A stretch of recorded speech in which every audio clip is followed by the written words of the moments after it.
mga santos. Suna sa Judas 1:14. Onya, kinupit na bigpahimos Ginoo larawan. Dili na apoy larawan sa tao. Nga gipahimos Ginoo. Asa niyo basa? Nasa Ezekiel 31:18-19. Larawan sa kinubin, gipahimos Ginoo. Na apoy larawan sa batad ng leon. Gipahimos Ginoo. O na apoy larawan sa dagway sa tao. O sa maling larawan sa dagway sa leon. Kinsa man ang leon? Inadiyag 5:5.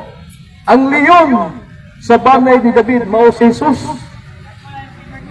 Dunay larawan sa dagway sa tao. So dahil larawan gipahimos Ginoo, ang pangutana gitudlo pa di sa atong maigsuon nga mga dili Katoliko. Kaya ang gidili sa Ginoo kanunay nilang balik-balikon. Ang Ginoo kadili og larawan.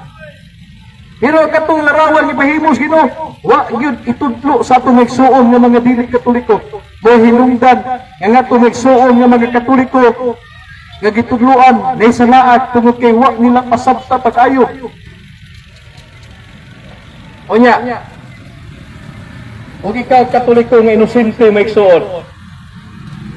Og tudloan kag pastor nga maayo kayo sa Biblia. Nga ikaw inosente nga Katoliko.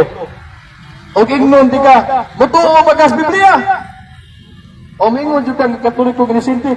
Yes, mutuo ko sa Biblia. Unya, kayo basa mas Biblia, Exodus 23:5. Ang Ginoo gadilig larawan ni Diyos. Mutuo ba ka ni? Yes. Mutuo ko ana. Abangutan na, kinsa may naghimo niya na? Ngayon ka, ang Katoliko. Ikaw ang Katoliko nga wag ka masayop, magkaingon siguro ka, matay no?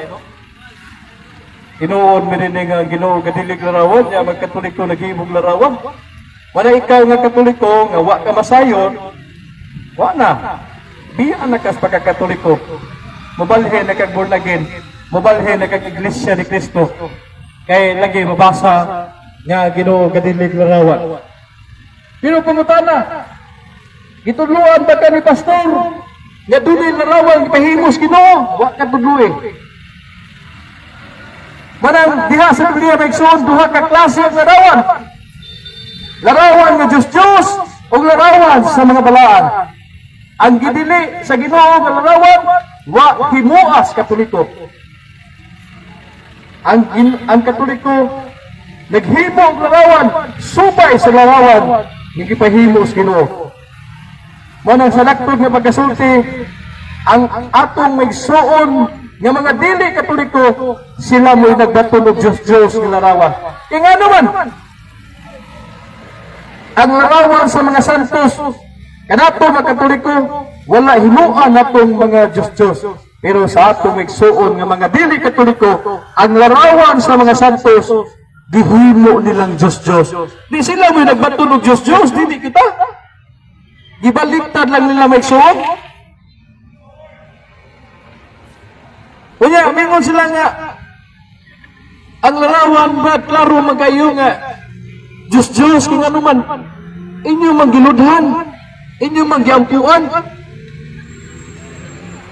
Kunya, o pangutanon ka maigsuon, nakasiguro ba ka sa imong nakita? Ang makita ba imong basihan? Ingon nga kanatuwaran? Dili man na prueba maigsuon nga, o makita nimo tinuod na. Nagaan kag example maigsuon. Pananglit, ha? Pananglit ha? Kanang pwede kang masayop sa imong nakita. Pwede kang masayop ana.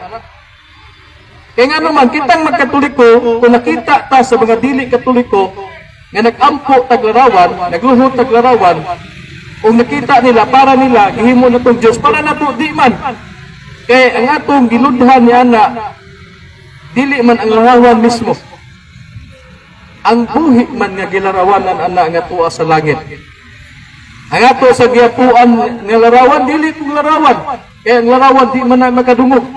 Naman na sa Salmo 115, 3 nito sa city. Nga dunay baba, di makasulti, dunay dunggan, di makadungog, dunay tiil, di makalakaw. O dili ka ng larawan may mismo nga itong giampuan. Kung dili, atong buhi nga gilarawanan nga tuwa sa langit, mo'y atong gipangumuyuan ana, dili ang